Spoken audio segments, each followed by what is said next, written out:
Assalamualaikum dan selamat pagi murid-murid. Hari ini kita akan teruskan PDPR kita bagi subjek sains dengan cabang kedua kemahiran saintifik iaitu kita akan belajar tentang definisi dan juga kemahiran manipulatif serta apa tugasan yang kamu perlu buat setelah kamu belajar tajuk ni. Pengenalan dia. Standard kandungan yang kita akan pelajari pada hari ini ialah 1.2 kemahiran manipulatif dan standard pembelajarannya ialah 1.2.1 hingga 1.2.5.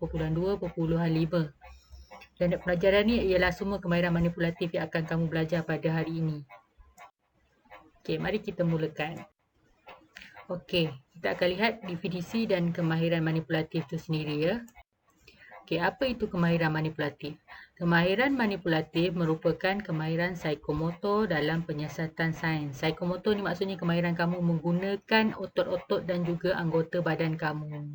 Itu kemahiran psikomotor yang kamu gunakan dalam penyiasatan sains. Itu ialah kemahiran manipulatif. Ada berapa kemahiran manipulatif? Terdapat 5 kemahiran manipulatif. Kita tengok yang pertama. Kemahiran manipulatif yang pertama ni ialah kemahiran menggunakan dan mengendalikan peralatan dan bahan sains dan spesimen. Sebenarnya benda ni ada dua pecahan dalam satu ni. Sebenarnya yang pertama ialah menggunakan dan mengendalikan peralatan dan bahan sains dengan betul. Dan yang kedua mengendalikan spesimen dengan betul dan cermat. Dia gabungkan jadi satu lah sebenarnya. Sebenarnya dia ada dua kemahiran kat sini. Kita tengok situasi dalam buku teks muka surat 16. Kina dan Lim akan menjalankan satu penyiasatan sains. Mari kita ikuti perbualan mereka. Lim, macam mana nak tangkap belalang? Cuba gunakan sauk. Nanti saya simpan belalang yang ditangkap ke dalam botol. Bolehkah belalang bernafas di dalam botol yang bertutup? Kalau macam tu, saya gunakan kain yang berlubang. Semasa di padang, tiba-tiba, Kina, apa yang kamu buat? Saya tangkap belalang. Berapa ekor belalang yang kamu perlukan? Seekor. Masukkan daun untuk belalang ini makan. Cikgu suruh lakarkan belalang ini. Saya telah selesai melakar seekor belalang. Dalam situasi ini, sebenarnya kemahiran yang digunakan ialah kemahiran menggunakan dan mengendalikan peralatan sains dan juga kemahiran mengendalikan spesimen. Kamu tengok apakah peralatan dan bahan yang diperlukan dalam situasi tadi? Kanta tangan, gelang getah, sauk, botol, belalang dan juga kain berlubang. Sebab kalau tak ada kain berlubang, nanti belalang tu pun mati sebab tak bernafas. Macam mana kita nak mengendalikan spesimen? Spesimen ni apa spesimen yang digunakan dalam situasi tadi? Digunakan belalang. Belalang mula-mula dia tangkap belalang. Lepas tu dia masukkan belalang tu dalam botol bertutup. Lepas tu botol bertutup tu ditutup dengan kain berlubang supaya belalang tu boleh bernafas. Lepas tu dia gunakan kanta pembesar untuk lakarkan belalang. Lepas tu, lepas dia dah selesai, barulah dia lepaskan belalang tu. Dia tak bunuh belalang tu sampai mati itu cara mengendalikan spesimen. Kemahiran yang seterusnya ialah kemahiran melakar. Apa maksud kemahiran melakar? Melakar merupakan cara untuk merekodkan maklumat dalam bentuk gambar raja. Lakaran hendaklah jelas, tepat dan berlabel. Bila kamu dah lakar tu, kamu kena labelkan. Kalau tak, nanti orang tak tahu apa benda yang kamu lukis tu. Ini contoh macam mana kita nak lakarkan sebuah bikar. Lukiskan garis lurus di kiri dan kanan serta bawah ni.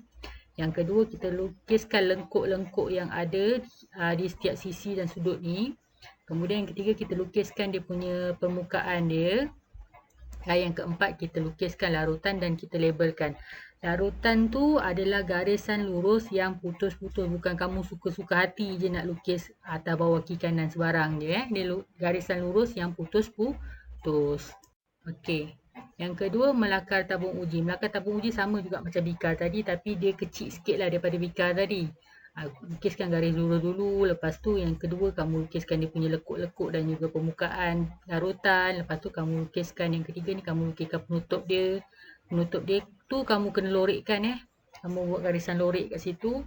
Lepas tu kamu pun labelkan mana penutup, mana tabung uji, mana larutan. Kemahiran yang seterusnya ialah membersihkan dan menyimpan peralatan sains. Ini pun sebenarnya ada dua.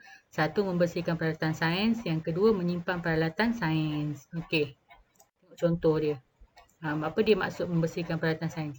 Selepas menjalankan penyiasatan sains, kita hendaklah membersihkan, mengeringkan dan menyimpan peralatan sains dengan betul. Tak bolehlah lepas kamu selesai buat aktiviti ke eksperimen, kamu biarkan je benda tu bersepar-separ dekat dalam bilik sains. Nanti boleh menyebabkan kecederaan, kotor dan sebagainya. Okey, ni contohnya. Gambar yang pertama tu dibersihkan, gambar yang kedua tu dikeringkan, lepas tu gambar yang ketiga tu disimpan dekat tempat yang betul, tempat yang dah disiap di label lah. Mana nak letak bika, mana nak letak tabung uji dan sebagainya. Okey, ni adalah contoh kemahiran manipulatif yang kamu dah belajar tadi. Ada 5. Yang pertama, menggunakan dan mengendalikan peralatan dan bahan sains dengan betul. Yang kedua, mengendalikan spesimen dengan betul dan cermat. Yang ketiga, melakar spesimen peralatan dan bahan sains dengan betul. Yang keempat, membersihkan peralatan sains dengan cara yang betul. Dan yang kelima, menyimpan peralatan dan bahan sains dengan betul dan selamat. Okey, untuk tugasan cikgu nak kamu buat tugasan dalam buku aktiviti muka surat 10 hingga 14. Lepas dah siap, ambil gambar dan hantar ke WhatsApp. WhatsApp peribadi pun boleh, WhatsApp kelas pun boleh. Okey? Terima kasih.